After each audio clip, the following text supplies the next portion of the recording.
Welcome! I'm Bev Adams. I own an independent paper crafting business showcasing products from Stampin' Up!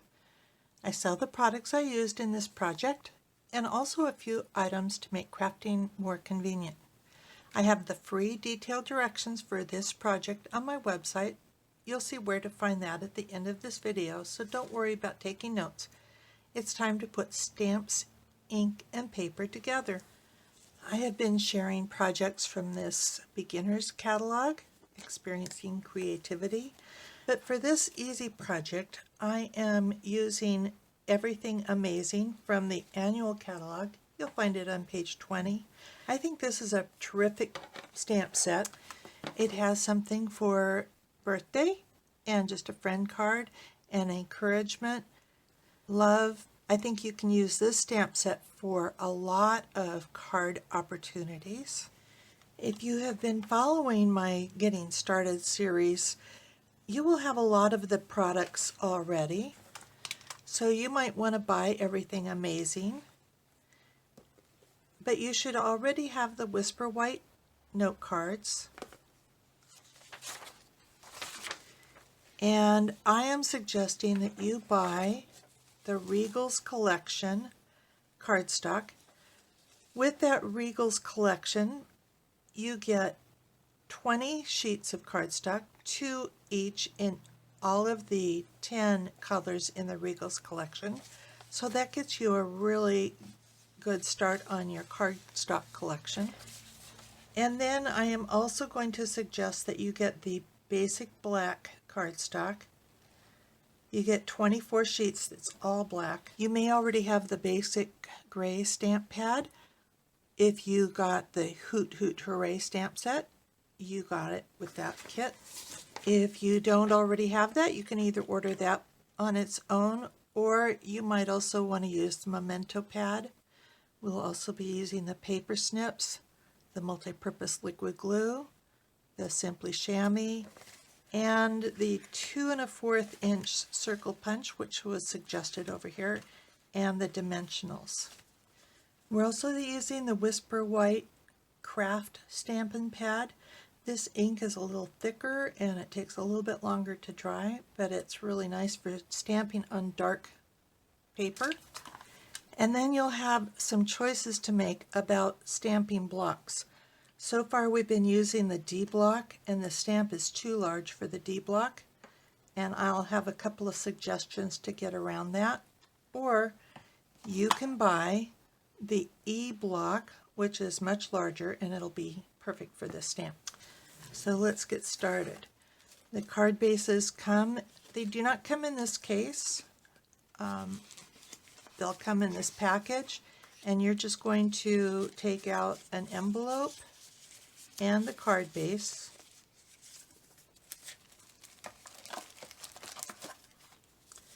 And the card base is already scored, so when you fold it, it creases right on that line. I always use my bone folder, but you could use your thumbnail or the edge of a pencil or just press it. I have cut this piece of crushed curry from a full sheet. You can cut it in half this way at 4 1/4, and then in half at 5 1/2 and 2 3/4 to get this piece 4 1/4 by 2 3/4. And you're going to do the same thing with a piece of basic black, but this one's just a little bit smaller. This is 4 by 2 1/2. And we're going to start off with that big stamp. So here's some alternatives to buying the E block. You could actually put your stamp here and then ink your stamp right here.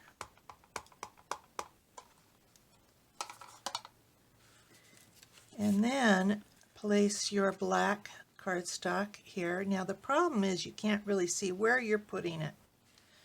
So I guess I could line this up with the lines on my grid paper. But you do want to get an even pressure, so you can use that D block to kind of iron it. You want to hold the cardstock so it doesn't move on the stamp. and you get a nice image that way. Another tool which you might want to think about is the Stamparatus. I think a lot of stampers would not think of this as a beginner stamp tool, but this serves as your clear blocks, and you can stamp any size stamp with this. It comes with 2 of these plates, the tool itself, and it comes with this foam pad, which is used when you use these photopolymers that you can see through, like this stamp set. I like this tool a lot because if you're a little bit unsure about your stamping abilities, this solves all of that. You can also get grid paper, and you can see this is well used. You don't need this, but I think it's helpful. And the Stamparatus also comes with 2 magnets for holding your cardstock in place. And the way you work it is just put your stamp where you want it to be. Make sure your magnets are out of the way, and you can really see nicely where it is going. And then press it down. Whoops, and my cardstock's getting away from me. So then with this, you ink the stamp, just like you did before.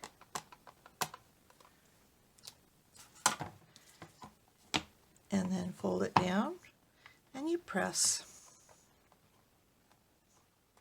And another nice thing about the Stamparatus is perfect image, but if you don't get a perfect image, you can just re-ink it and try again. You can actually just put your other stamps right where you want them and look right through, pick those up and ink those.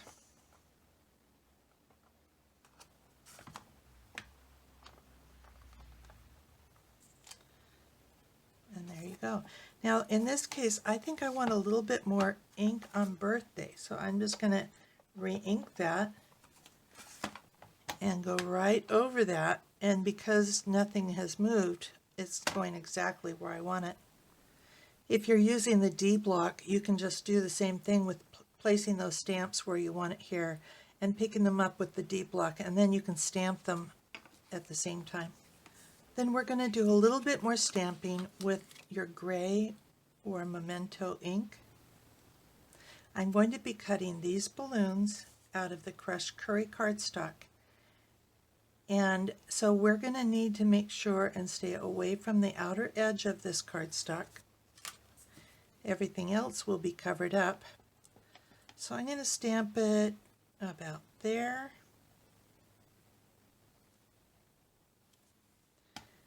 And again over here. And I'm going to cut it out of the middle with that punch that we talked about.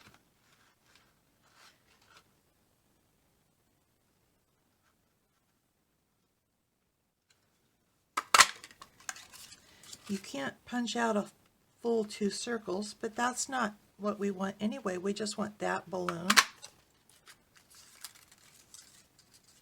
And we can still use this frame around our black.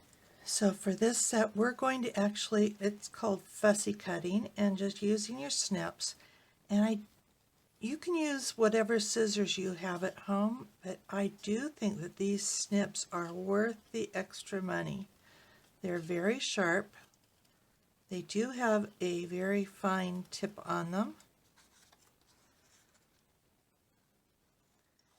And they somehow make it very easy for me to do fine cutting.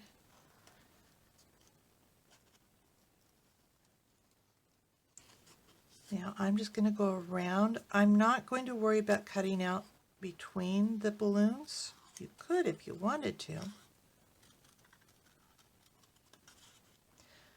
I recommend that you do cut fairly close, but do leave a little border. It will make your life a lot easier.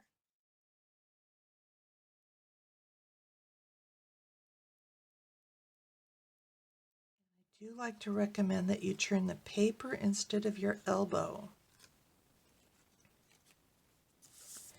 And then for this one, I just want to cut out the balloon. And make sure and cut out that little end of the balloon too, the little nozzle.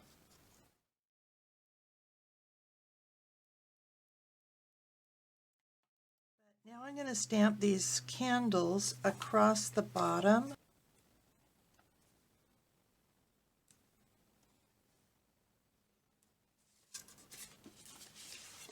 And I'm also going to stamp those same candles down here at the bottom of the envelope.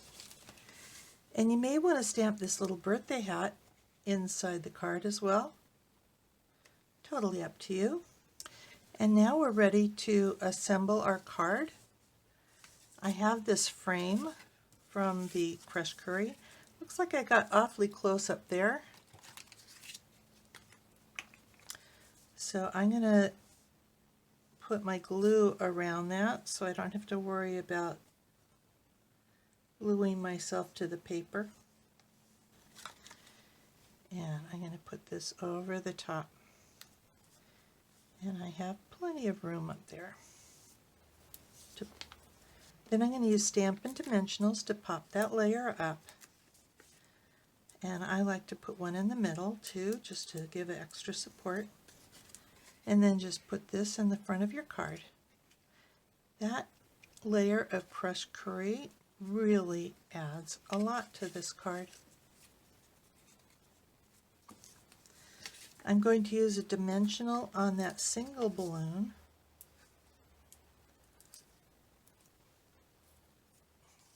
And then layer this right on top of the other one.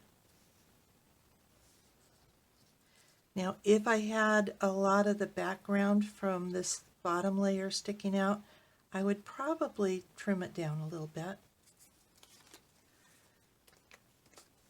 And then I'm going to glue this directly to the card front.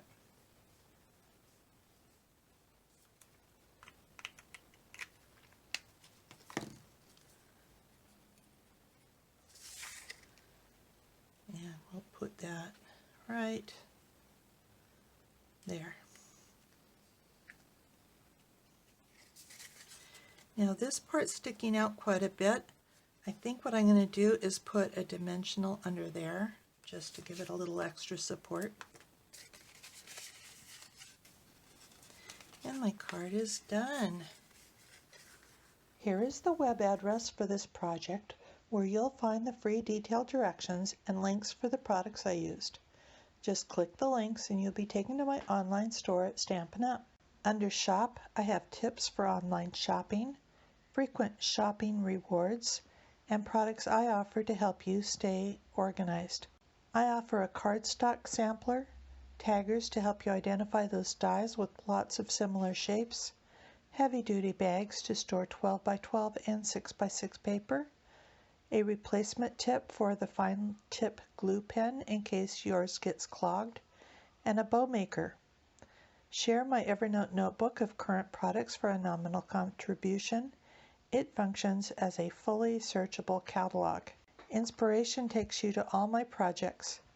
If you're new to stamping, you might want to look at the basics. You'll find how to cut card bases and layers, what's special about Stampin' Up! Stamps, and some of my favorite tools. Under Organization, you'll find catalog tabs, labels and case inserts, a practically free stamp pad storage solution, a basic toolkit, as well as a compact desktop toolbox, and lots of color charts. You can take a tour of my craft wall.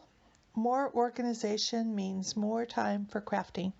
Come stamp with me here in Ventura County, California, or get the best deal of all and join my team of crafters. The team is called SIP Together, and it stands for Stamps, Ink, and Paper Together. The team is made of crafters who want to save money on the products they buy, share with a few friends, or grow a business like mine. Be sure to subscribe to my website and on YouTube. I'd love to hear your comments. Thank you for joining me. Talk to you soon. Bye.